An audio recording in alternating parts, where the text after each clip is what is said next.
Dear students, সবাইকে স্বাগত জানাই স্মার্ট ইংলিশে।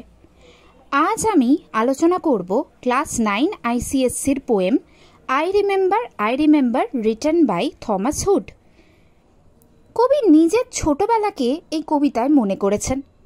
এটি একটি নস্টালজিক পোয়েম। তাহলে চলো শুরু করা যাক এর line by line explanation. I remember, আমার মনে আছে the house where I was born, সেই বাড়িটা যেখানে আমি জন্মেছিলাম। The little window where the sun came peeping in at morn অর্থাৎ মর্নিং, সেই ছোট্ট জানলা যেখান দিয়ে সূর্য সকালবেলা উকি দিত। He never came wink too soon, সে কখনোই এক মুহূর্ত আগে আসতো না, সে অর্থাৎ সূর্য। Nor brought too long a day, সূর্য কখনোই প্রয়োজনের বেশি একটি দিনকে লম্বা টানত না, অর্থাৎ সানরাইজ আর সানসেট ফিক্স টাইমেই হয়।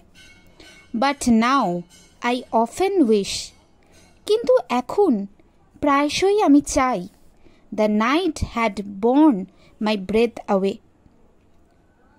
সেই রাত আমার শ্বাসকে দূরে নিয়ে যেতে পারত।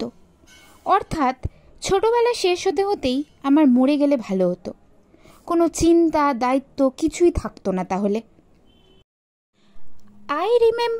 আই রিমেম্বার, আমার মনে আছে the roses red and white, সেই লাল সাদা গোলাপের কথা।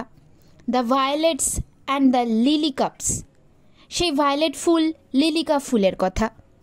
Those flowers made of light, ওই ফুলগুলো এত উজ্জ্বল যেন মনে হতো আলো দিয়েই তৈরি।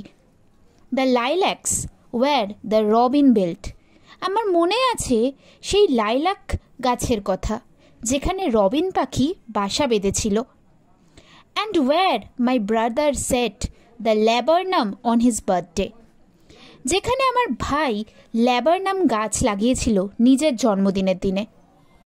The tree is living yet, সেই গাছটা এখনও বেঁচে আছে। আই রিমেম্বার, আমার মনে আছে where I was used to swing, যেখানে আমি দোল খেতে অভ্যস্ত ছিলাম, সেই জায়গাটার কথা। And thought the air must rush as fresh to swallows on the wing, আর ভাবতাম হাওয়া ততটাই জোরে বা ফ্রেশভাবে দৌড়ায় যতটা সোয়ালো পাখি ওড়ার সময় দৌড়ায়। My spirit flew in feathers then, তখন আমার আত্মাও যেন ডানা লাগিয়ে উড়ে যেত। That is so heavy now, সেই আত্মাই এখন অনেক ভারী, উঠতে পারবে না আর। অনেক চিন্তা ভাবনার বোঝায় ভারী কবির আত্মা। And summer pools could hardly cool the fever on my brow, আর গরমকালের পুকুরগুলো ঠান্ডা প্রায় করতেই পারবে না আমার মাথায় চেপে থাকা জ্বরকে। জ্বর অর্থাৎ অ্যাংজাইটি, চিন্তা ভাবনা, কোনো কিছুই কবির মনের চিন্তাকে আর সরাতে পারবে না।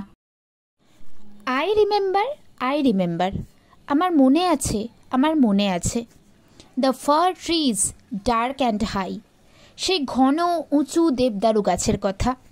I used to think their slender tops, আমি ভাবতাম সেই গাছের সরু সরু উপরিভাগ were close against the sky, একদম যেন আকাশেরই কাছে। ইট ওয়াজ আ চাইল্ডিশ ইগনোরেন্স, এগুলো তখন ছিল আমার বাচ্চাপনা, অজ্ঞানতা। বাট নাও দিস লিটল জয়, কিন্তু এখন এই ছোট্ট আনন্দ, এক কথায় বলা যেতে পারে কবির মনে আর কোনো আনন্দই নেই। To know I am farther off from heaven, কারণ এখন আমি জানি আমি স্বর্গ থেকে অনেক দূরে। কবির এমন বলার কারণ কি? কারণ কথায় আছে বাচ্চা ভগবানের রূপ, ইনোসেন্ট। কিন্তু কবি তো আর বাচ্চা নেই, কবি ছোট নেই, কবি বড় হয়ে গেছে। কবির মাথায় এখন অনেক কিছু চিন্তা, অনেক দায়িত্ব, অনেক কর্তব্য। দেন ওয়েন আই ওয়াজ আ বয়, আমি যখন ছোট ছিলাম তখন আমি ভগবানের কাছের ছিলাম, কিন্তু এখন আমি আর তা নই। আর এই ভাবনাটাই আমার মনের সমস্ত খুশি আনন্দকে শেষ করে দেয়। এই ছিল তোমাদের পোয়েম আই রিমেম্বার। আশা করছি এক্সপ্লেনেশনটি তোমরা বুঝতে পেরেছো। ভিডিওটি ভালো লাগলে লাইক করো, কমেন্ট করো, শেয়ার করো, সাবস্ক্রাইব করো। আর এই চ্যাপ্টারের সমস্ত কোয়েশ্চেন আনসার আমি শর্ট ভিডিওতে আপলোড করে দিয়েছি অলরেডি।